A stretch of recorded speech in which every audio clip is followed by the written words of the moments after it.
Transitive relation का अभ्यास करने वाला है। वैसे तो ये टॉपिक कुछ लोग के लिए थोड़ा सा ट्रिकी है, बट मैंने तुम्हारे लिए एक ऐसी लाइन डिजाइन करी है कि इस एक ही लाइन के बलबूते के ऊपर तुम पूरा का पूरा ट्रांजिटिव रिलेशन निकाल सकते हो। ठीक है, एकदम आसानी से। पहले लाइन को पढ़ते हैं, फिर मैंने तुम्हारे लिए एक मिनी एग्जाम्पल बनाया है इसी लाइन को समझाने के लिए, और फिर हम मेन एग्जाम्पल्स के ऊपर जंप करेंगे। सिंपल। अब लाइन पढ़ा जाएगा, अगर X Y and Y Z ये दोनों पेयर्स आर में अवेलेबल है तो ही एक्स जेड उसी आर में अवेलेबल होना चाहिए। Simple as that. फिर से, अगर X Y and Y Z ये दोनों पेयर्स आर में अवेलेबल है तो ही एक्स जेड उसी आर में अवेलेबल होना चाहिए। खत्म। अब एक मिनी एग्जांपल ये लाइन को एक्सप्लेन करने के लिए। इमेजिन करो कि हमारे आर में ये पेयर्स है। ओके, हम सबसे पहला पेयर उठाएंगे विच इज 2 3। 2 3 उठाया हमने। अब अगर हमने 2 3 उठाया है तो 2 मतलब x, 3 मतलब y। Simple as that. सबसे पहले अब एक बार फिर से रीड करते हैं। अगर X Y and Y Z ये दोनों पेयर्स आर में अवेलेबल है तो हमारे पास एक्स वाई तो आ गया, वाई जेड की कमी है। ठीक है, एक्स वाई आ गया, वाई जेड की कमी है। अब अगर 2 3 एक्स वाई है तो वाई जेड कौन सा होगा? वाई जेड के अंदर जो वाई है वो तो ऑलरेडी हमें पता है 3 है। ठीक है, तो क्योंकि हमें y पता है ऑलरेडी जो कि 3 है, इसलिए ये जो बचे हुए पेयर्स है उनमें से हम वो पेयर्स चूज करेंगे जिनका स्टार्टिंग यानी कि जिनका y 3 होगा। Simple as that. तो हमारे पास दो पेयर्स है 3 4 और 3 2। राइट, तो 3 4 हमने यहाँ पे लिख लिया, 3 2 हमने यहाँ पे लिख लिया। इन दोनों का स्टार्टिंग 3 है और जो इन दोनों के केसेस में दूसरा एलिमेंट है वो z होगा। Simple as that. अब एक एक करके सबसे पहले ये इसको डेट करेगी, उसके बाद इसको डेट करेगी। ठीक है, सबसे पहले अगर सपोज मान लेते हैं ये इसको डेट कर रही है तो यहाँ पे ये एक्स वाई ऑलरेडी था और इस केस में ये Y Z, X Y and Y Z. Simple as that. अगर X Y and Y Z ये दोनों पेयर्स आर में अवेलेबल है, अगर X Y and Y Z ये दोनों पेयर्स आर में अवेलेबल है तो ही एक्स जेड यानी कि 2 4 एक्स जेड उसी आर में अवेलेबल होना चाहिए। क्या एक्स जेड यानी कि 2 4 इसी आर में अवेलेबल है? हाँ है। गुड, ये चीज इस कंडीशन को सेटिस्फाई करती है तो हम आगे बढ़ेंगे। अब ये जो है इसको डेट करना हो चुका है। अब ये जो है वो इसको डेट करेगी। अब अगर ये इसको डेट कर रही है तो ये एक्स वाई तो ये वाई जेड हो जाएगा। Simple as that. अब अगर ये एक्स वाई है और ये वाई जेड है, अगर X Y and Y Z ये दोनों पेयर्स आर में अवेलेबल है, अगर X Y and Y Z 2 3 and 3 2 ये दोनों पेयर्स आर में अवेलेबल है जो कि है, तो ही एक्स जेड यानी कि 2 2 उसी आर में अवेलेबल होना चाहिए। क्या 2 2 यानी कि एक्स जेड उसी आर में अवेलेबल है? क्या 2 2 यहाँ पे अवेलेबल है? And the answer is no. But होना चाहिए, बट अवेलेबल तो नहीं है। तो इसका मतलब यहां पे हमारा जो रूल है वो टूट गया। रूल टूट गया, नो मनी नो हनी। ठीक है, जैसे ही रूल टूटा हम आगे नहीं जाएंगे, वहीं पे खत्म। जब तुम्हें पता चलता है तुम्हारा पार्टनर तुम्हारे ऊपर चीट करता है, क्या तुम आगे जाते हो? नहीं, वहीं पे रिलेशनशिप खत्म कर देते हो। और खत्म करनी चाहिए। और इसीलिए जैसे हमें पता चलता है कि यहाँ पे हमारा रूल टूटा है, तभी हम उसी वक्त उस चीज को खत्म कर देते हैं और यहाँ पे लिखते हैं R is not transitive. Okay, अब अभी हमने सिर्फ मिनी एग्जाम्पल समझा है और इस लाइन को समझा है। मेन एग्जाम्पल्स अभी बाकी है। अब हम मेन एग्जाम्पल्स के ऊपर जंप करेंगे। सबसे पहला मेन एग्जाम्पल है ये A है, ये R है, ये R के अंदर के पेयर्स है, A हमारा सेट है जिसके अंदर 4 एलिमेंट्स हैं। हमें ये देखना है कि क्या R ट्रांजिटिव रिलेशन है या नहीं। Easy peasy lemon squeezy. अब जैसे कि मैंने तुम लोग को पहले ही बोला था, तुम्हाला मैं पहले सांगितलं होतं कि सबसे पहले हम सबसे पहला पेयर उठाते हैं। तो सबसे पहला पेयर क्या है? पहला पेयर आहे 0,0। ठीक है, अब पहला पेयर हमने उठा लिया, तो ये बनेगा हमारा x कॉमा वाई। हमारे पास x कॉमा वाई आ चुका है। What about y comma z? हमें क्योंकि पता है ये x कॉमा वाई है, तो मतलब हमें y पता है विच इज 0। अब क्योंकि हमें y पता है इसीलिए y z में y हमें पता है विच इज 0। तो इसीलिए बाकी जितने भी पेयर्स है उनमें से हम ऐसे पेयर्स उठाएंगे जिनका सबसे पहला एलिमेंट यानी कि जिनका y 0 होगा। ठीक है, तो ऐसा एक ही पेयर है विच इज 0,1, तो इसलिए हम यहाँ पे लिखेंगे 0,1 और ये बनेगा हमारा y z। तो x y y z ये दोनों सेम होने चाहिए। ठीक है, और इसको लिखते कैसे? 0,0 and 0,1 belongs to R implies, ऐसे लिखते हैं। अब ये पढ़ो एक बार, अगर X Y and Y Z ये दोनों पेयर्स आर में अवेलेबल है तो ही एक्स जेड उसी आर में अवेलेबल होना चाहिए। अगर X Y and Y Z ये दोनों पेयर्स आर में अवेलेबल है तो ही एक्स जेड यानी कि 0,1 0,1 उसी आर में अवेलेबल होना चाहिए। क्या 0,1 इस आर में अवेलेबल है? And the answer is yes, 0,1 R में अवेलेबल है और इसलिए हम यहां पे लिखेंगे belongs to R. Simple. Okay, हमारा अब पहले पेयर को लेकर काम हो चुका है। अब हम जंप करते हैं दूसरे पेयर के ऊपर विच इज 0,1। ठीक है, अब ये हमारा एक्स वाई हो गया, राइट। अगर ये हमारा एक्स वाई है तो वाई जेड क्या होगा? वाई हमें पता है ऑलरेडी, वाई 1 है, तो वाई जेड वो पेयर होगा जिसका पहला एलिमेंट 1 से शुरू हो, क्योंकि वाई 1 है। तो ऐसे दो पेयर्स है 1,0 एंड 1,1, तो 1,0 एंड 1,1 ये। ठीक है, तो X Y and Y Z ये दोनों पेयर्स अगर आर को बिलोंग करते हैं, जो कि करते हैं। अब जैसे वहां पे हुआ था, पहले ये जो है ये इसको डेट करेगी, उसके बाद ये इसको डेट करेगी, इजी। तो अगर ये इसको डेट कर रही है तो अगेन सेम लाइन हम रिपीट करेंगे। अगर X Y and Y Z ये दोनों पेयर्स आर को बिलोंग करते हैं तो ही एक्स जेड ये हमारा वाई जेड है, तो ही एक्स जेड यानी कि 0,0 आर को बिलोंग करना चाहिए। क्या 0,0 आर को बिलोंग करता है? हाँ करता है, बिलोंग्स टू आर। अब इसका जो है वो इसको डेट करना हो चुका है। अब ये जो है ये इसको डेट करेगी, तो ऐसे हम लिखेंगे, ये इधर लिख लेंगे एंड ये, अब ये इसको डेट कर रही है। अगर X Y and Y Z ये दोनों पेयर्स आर को बिलोंग करते हैं, जो कि करते हैं 0,1 एंड 1,1। अगर X Y and Y Z ये दोनों पेयर्स आर को बिलोंग करता है तो ही एक्स जेड यानी कि 0,1 आर को बिलोंग करना चाहिए। क्या 0,1 आर को बिलोंग कर रहा है? 0,1 आर को बिलोंग करता है, which is the reason why हम यहां पे लिखेंगे बिलोंग्स टू आर। ठीक है, सेकेंड पेयर का काम हमारा हो चुका है। अब हम थर्ड पेयर के ऊपर जंप करता है विच इज 1 2 3 1,0। अब ये हमारा एक्स वाई है। अगर ये हमारा एक्स वाई है तो वाई जेड क्या होगा? वाई जेड वो पेयर होगा जिसका वाई यानी कि जिसका पहला एलिमेंट 0 है। तो ऐसे कितने और कौन से एलिमेंट्स है जिनका पहला एलिमेंट 0 है? ऐसे दो पेयर्स है 0,0 एंड 0,1।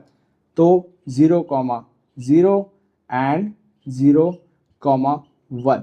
तो अभी ये जो है सबसे पहले इसको डेट करेगी, उसके बाद ये इसको डेट करेगी। अगर ये इसको डेट कर रही है, सबसे पहले हम इनका कैलकुलेशन करेंगे। अगर ये इसको डेट कर रही है तो x, y ये है और ये y, z, simple as that. अगर x, y and y, z r को बिलोंग करते हैं, जो कि करते हैं क्योंकि उधर से उठाया हम इन लोग को। अगर x, y and y, z r को बिलोंग करते हैं तो ही x, z यानी कि 1,0 r को बिलोंग करना चाहिए। 1,0 r को बिलोंग करता है क्या? हाँ करता है, तो हम लिखेंगे बिलोंग टू r। अब इसका इसको डेट करना हो चुका है, अब ये जो है ये इसको डेट करेंगे, तो 1,0 1,0 XY है और 0,1 YZ है। तो X Y and Y Z अगर ये दोनों आर को बिलोंग करते हैं, जो कि करते हैं, तो ही एक्स जेड यानी कि 1,1 आर को बिलोंग करना चाहिए। तो 1,1 जो है वो आर को बिलोंग करता है, तो बिलोंग्स टू आर। ठीक है, ये हमारे 3 पेयर्स हो चुका है। अब हम चौथे पेयर के ऊपर जंप करते हैं। चौथा पेयर है 1,1। 1,1 हमारा अब एक्स वाई हो चुका है। अब अगर ये एक्स वाई है तो वाई हमें पता है 1 है, तो वाई जेड क्या होगा? वाई जेड वो पेयर होगा या वो पेयर्स होंगे जिनका पहला एलिमेंट 1 से शुरू होता है। तो ऐसे कितने पेयर्स हैं जो 1 से शुरू होता है? ऑफ कोर्स इसको छोड़ के, क्योंकि हम 1,1 के साथ तो डील कर रहे हैं, तो 1,1 को छोड़ के ऐसा एक ही पेयर है जो 1 से शुरू होता है, विच इज 1,0। तो हम यहाँ पे लिखेंगे 1,0। अब ये हमारा एक्स वाई है, ये हमारा वाई जेड है। तो अगर X Y and Y Z ये दोनों पेयर्स आर में अवेलेबल है, जो कि है क्योंकि वही से लिए गए हैं इन दोनों को, अगर X Y and Y Z ये दोनों पेयर्स आर में अवेलेबल है तो ही एक्स जेड विच इज 1,0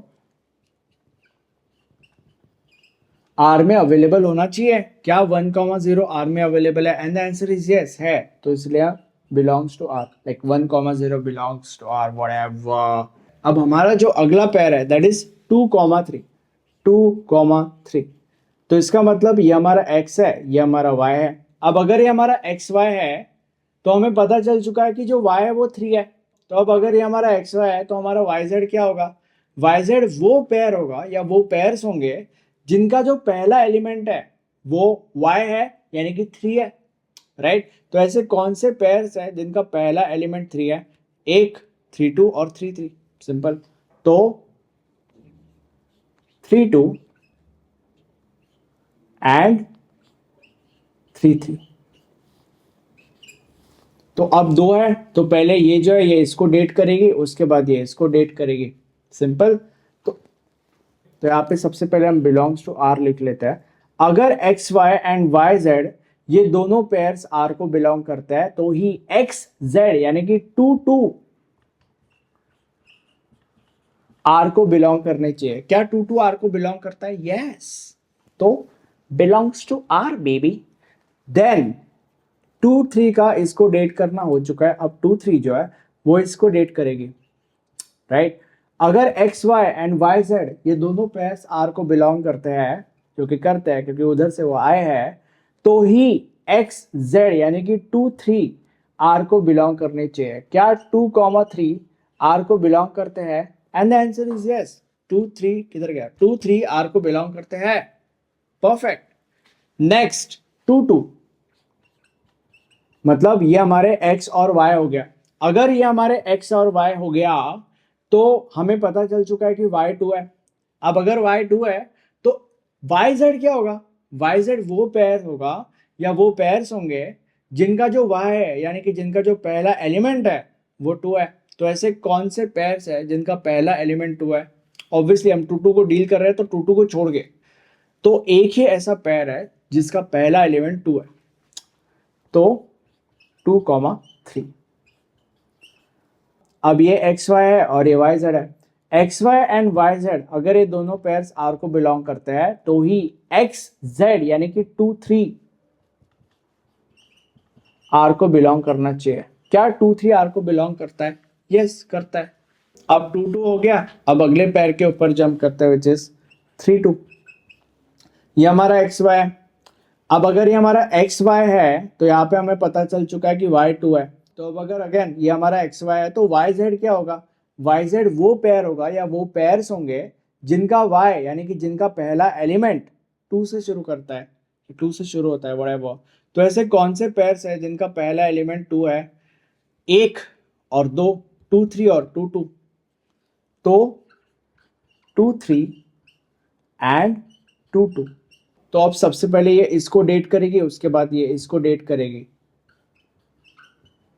अगर x, y and y, z ये दोनों आर को बिलोंग करते हैं, जो कि करते हैं, तो ही x, z यानी कि 3,3 आर को बिलोंग करनी चाहिए। क्या 3,3 आर को बिलोंग करती है? And the answer is yes, करती है, परफेक्ट। तो अभी 3,2 का इसको डेट करना हो चुका है। अब 3,2 जो है वो इसको डेट करेगी। 3,2 ये एक्स वाई है और 2,2 ये वाई जेड है। अगर X Y and Y Z ये दोनों पेयर्स आर को बिलोंग करते हैं, जो कि करते हैं, तो ही एक्स जेड यानी कि 3,2 ये आर को बिलोंग करनी चाहिए। क्या 3,2 आर को बिलोंग करती है? करती है। परफेक्ट। आगे बढ़ेंगे, लास्ट पेयर बेबी 3,3। अब ये हमारी एक्स वाई है। अगर ये हमारी एक्स वाई है तो अब हमें पता चल चुका है कि वाई जो है वो 3 है। अगर वाई 3 है और ये एक्स वाई है तो वाई जेड क्या होगा? वाई जेड वो पेयर होगा या वो पेयर्स होंगे जिनका पहला एलिमेंट यानी कि जिनका वाई 3 है। तो ऐसे कितने एलिमेंट्स है जिनका पहला एलिमेंट 3 है? एक ही पेयर है, इसको छोड़ के, ऑफ कोर्स, क्योंकि इसके साथ ही हम डील कर रहे हैं। तो ऐसा एक ही पेयर है जिसका पहला एलिमेंट 3 है, राइट? तो 3,2। तो अब ये एक्स वाई है और ये वाई जेड है। अगर X Y and Y Z ये दोनों पेयर्स आर को बिलोंग करते हैं तो ही एक्स कॉमा जेड यानी कि 3,2 आर को बिलोंग करना चाहिए, जो कि करता है। 3,2 आर को बिलोंग करता है, देख लो। ठीक है, अब ये सारे के सारे पेयर्स हमारे हो चुके हैं। अब इसके बाद हमें क्या चेक करना है? हमें ये चेक करना है कि ये जितने भी पेयर्स है इधर के, ठीक है, ये आखिरी के पेयर्स सारे के सारे, ये और ये सब 1 2 3 4 5 6 7 8 9 10 11 12, ये सारे के सारे पेयर्स इस आर के अंदर बिलोंग होने चाहिए, जो कि है, क्योंकि हमेशा हमने चेक ही किया है, चेक करके आगे बढ़े हैं। तो क्योंकि अब सारे के सारे पेयर्स यहाँ पे अवेलेबल है, इसीलिए इट इज सेफ टू से, या हम अब यहाँ पे लिख सकते हैं कि आर इज ट्रांजिटिव बेबी। ठीक है, नेक्स्ट क्वेश्चन। हमारे पास एक सेट है, सेट ए, इसके अंदर 4 एलिमेंट्स है, 1 2 3 4, और आर के अंदर ये कुछ वियर्ड से पेयर्स है, right? The question is check whether R is transitive और नॉट। ये अब सबसे पहला पेयर उठाया जाएगा 1,1। अब क्योंकि ये हमारा पहला पेयर है, ऑब्वियसली ये होगा x और y। अब ये x है और ये y है, तो यहाँ पे हमें पता चल गया है कि जो हमारा y है वो 1 है। Simple as that. हमारे पास एक्स वाई तो आ चुका है, but what about Y Z? Y Z कहाँ से आएगा, या वाई जेड इनमें से कौन सा पेयर या कौन से पेयर्स होंगे? तो वाई जेड के अंदर जो y है वो 1 होगा, क्योंकि हमें पता है कि y 1 है, राइट? तो वाई जेड वो पेयर या वो पेयर्स होंगे इसमें से जिनका पहला एलिमेंट 1 है। ओके, तो ऑब्वियसली इसको हम लेकर चल रहे हैं, तो इसको छोड़ के एक ही ऐसा पेयर है जिसका पहला एलिमेंट 1 है, विच इज 1,2। तो 1,2 यहाँ पे लिख दिया जाएगा। अब अगर X Y and Y Z ये दोनों पेयर्स आर में अवेलेबल है तो ही एक्स जेड उसी आर में अवेलेबल होने चाहिए। X Y and Y Z ये दोनों पेयर्स आर में अवेलेबल है तो ही एक्स जेड यानी कि 1 2 आर में अवेलेबल होना चाहिए। क्या 1 2 आर में अवेलेबल है? यस, यहीं पे अवेलेबल है। तो फिर ठीक है, हो गया। नेक्स्ट पेयर, ये पेयर हो गया। अब इसके ऊपर जंप करते हैं 1,2। अब यहाँ पे ये x है, ये y है। अब हमें पता है कि जो y है वो 2 है, तो y z क्या होगा? y z वो पेयर होगा जिसका पहला एलिमेंट y यानी कि 2 होगा। ठीक है, तो ऐसे जितने भी पेयर्स है जिनका पहला एलिमेंट 2 है वो कौन से है वो देखो, 2 1 है और 2 3 है। तो 2 1 और 2 3। ठीक है, सबसे पहले ये इसको डेट करेगी, उसके बाद ये इसको डेट करेगी। X Y and Y Z R में अवेलेबल है, तो एक्स जेड यानी कि 1,1 आर में अवेलेबल होना चाहिए। क्या 1,1 आर में अवेलेबल है? यस, हो गया इसको इसका डेट करना। अब 1,2 जो है वो 2,3 को डेट करेगी। अगर X Y and Y Z Y R के अंदर अवेलेबल है तो ही एक्स जेड यानी कि 1,3 आर में अवेलेबल होना चाहिए। क्या 1,3 आर के अंदर अवेलेबल है? And the answer is no, 1,3 R के अंदर अवेलेबल नहीं है, तो does not belong to R. मैंने तुम लोग को पहले भी बोला था, जब तुम अपने पार्टनर को चीट करते हुए पकड़ते हो उसी वक्त तुम जैसे ब्रेकअप करते हो, इन द सेम वे यहां पे भी जिस वक्त तुम्हें पता चलता है कि this pair is not in R, this does not belong to R, जिसका मतलब यह है कि ये जो रूल है वो टूट चुका है, उसी वक्त तुम्हें ब्रेकअप कर देना है और यहां पे लिखना है आर इज नॉट ट्रांजिटिव, क्योंकि हमारा जो रूल है वो टूट चुका है। सिंपल। तो इसीलिए अब हम यहां पे क्या लिखेंगे, हम यहां पे लिखेंगे आर इज नॉट